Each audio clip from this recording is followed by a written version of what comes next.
Are there preventative methods taught, and what are they? Yes, actually, we do have, a 10-step things to look for. We have those on one of our cards. It is in our PowerPoint that is presented by our educational department. But some of them obviously are just, be aware of where you are, see what's going on. Notice people with like tattoos that are running around. If people, especially children, will not look you in the eye or have no idea where they are. Needed to stop the trafficking trade, I guess, from the community, just from anyone. Twofold. First of all, awareness. The truth is it's going on all around us. So we need people to kind of be aware of what's going on around them, and if they suspect something, to say something. And even if they're not comfortable calling us, there's Crime Stoppers. There's online reporting. We take online tips all the time, and there's some things we'll follow up every single time. So if you see a business where you feel like people are coming and going, you think that there's something up, just report it. And like I said, you can be anonymous if you're not comfortable with that. But it's so important that we take a look at what's going around us, B, educate ourselves that it is going on, and to be on the lookout, and to talk to our young children, our young girls, that this can happen anytime, anywhere.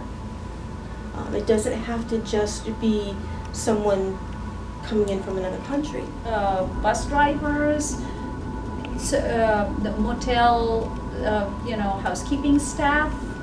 So these are the first responders, because these are the ones who are going to see it happening and report. So if there is no report, then you can't move forward, right? The traffickers are looking out for particular posts on Facebook, for instance, where maybe a teenager may say, "Oh, I hate my life, I hate my mom, she doesn't understand me," or "I've broken up with my boyfriend." So it's somebody who's vulnerable, and they will immediately pounce on that. Most of the time, if that would be a female, they'd probably have a female respond to them, "Oh, I totally understand, I know what you're talking about, hey, why don't we meet?" And if they meet, then that may have certain consequences. There might be somebody else there, and they may be putting themselves in big danger that way. So there are, depending on what type of trafficking ring or group or activity we are talking about, I think the characteristics of victims that traffickers look for are different. Typically, among young girls, it is individuals with less support system. So the one thing that I keep saying over and over we need to do is build that support system. Yes, we have a hotline. Yes, we have a lot of support after the crime has been committed. But what I really appreciate about your organization is the fact that they work on prevention, and they continued working. No, she continued working on prevention. Right? There were times when the work was questioned, and we need to move on. There are other things, but no, this is one piece that is never ending. Yes. Look at the number of industries that we haven't tapped into, right? Who are the traffickers, and how does a trafficker select and process a victim?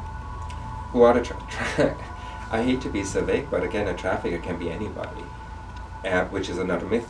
People often think there are specific people which are criminals, which are hanging out in bad areas, or you have to live in a bad neighborhood in order to become a victim. It can be anybody. Very often we have seen it can be a family member. It can be somebody at work. We see children and teenagers being recruited in schools and universities by other students.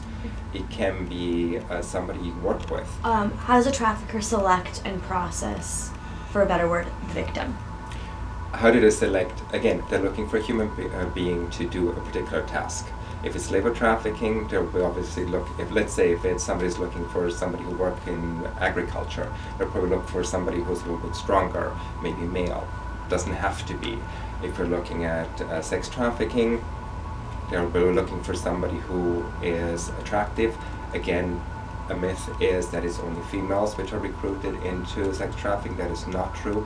It's male and female, and again at any age. Because unfortunately when it comes to sex trafficking, there's a lot of different flavors out there.